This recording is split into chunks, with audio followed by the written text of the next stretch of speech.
Magandang umaga po sa inyong lahat. Magandang umaga po sa inyong lahat. Magandang umaga po, Father. Sige, wag na nga lang, parang di maganda umaga nyo eh. Okay.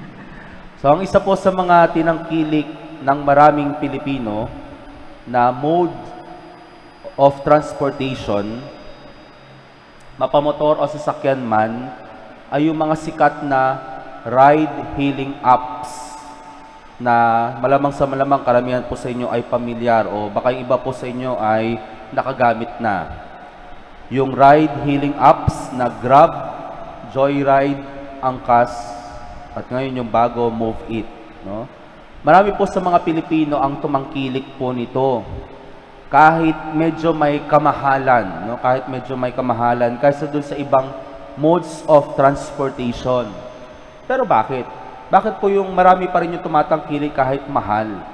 Well, karamihan po sa mga ride-hailing app na ito ay gumagamit ng concept of time. Concept of time. Time na hindi nyo po madalas nakikita doon sa ibang modes of transportation. Halimbawa po, no? In their apps, there's always a time. Estimated time.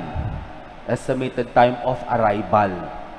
Hindi ka pa nga nakakasakay, alam mo na kung anong oras darating yung sasakyan. Kahit alam mo mahaba ka mag-aantay, pero at least alam mo yung oras o estimated time ng pagdating. Hindi, pagsakay mo pa lang, may estimated time na rin kung anong oras ka makakarating. Hindi man sigurado, pero at least may estimated time.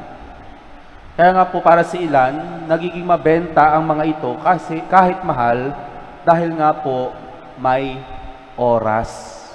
May oras. Because by means of time, certainty is on your side. Because of time, certainty is on your side. Dahil may oras, nagiging sigurado ka. At kapag walang takdang oras, kapag walang oras at hindi mo alam yung oras, nakahang ka. Nakahang ka sa pag-aantay at walang kasiguraduhan. Minsan nga, no, dahil sa mahabang pag-aantay, minsan mahirap umasa at minsan nakakawalang ganang mag-antay. So yan rin po yung nangyari po sa mga karakter sa ating pong mga pagbasa ngayon. In our first reading, we heard the short version of the announcement of the birth of Samson to the childless couple whose husband's name was Manoah. Maybe for a while, they hoped for a child, but they knew their situation. Yung babae, baog rin. And suddenly, a news came from an angel of God telling them that they will have a son. And maybe after some time of reflecting, after some time of inquiry, they believe the good news.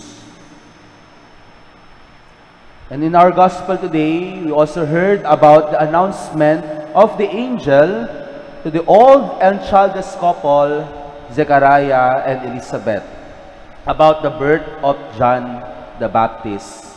For a long time, they waited for this moment. No? For a long time, they waited for this moment.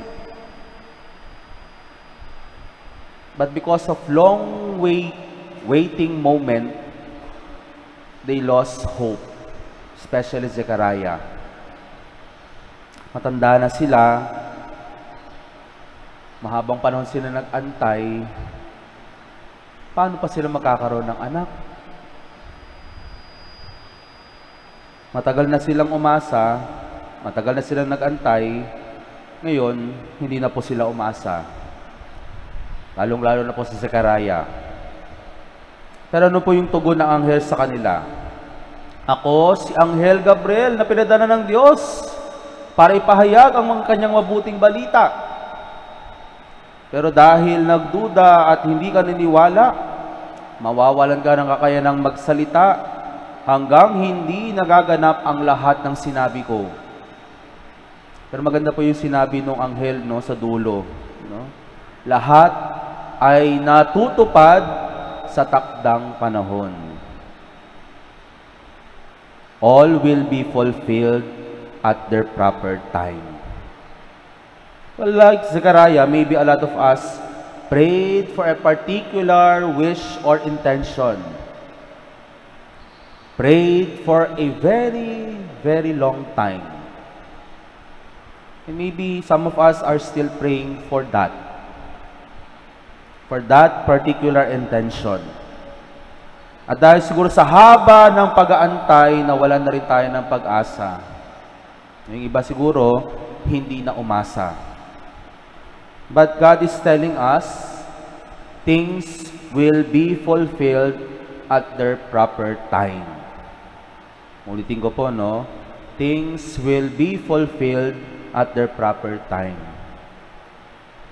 Well, it is true that when time is not on our side, we at times begin to doubt.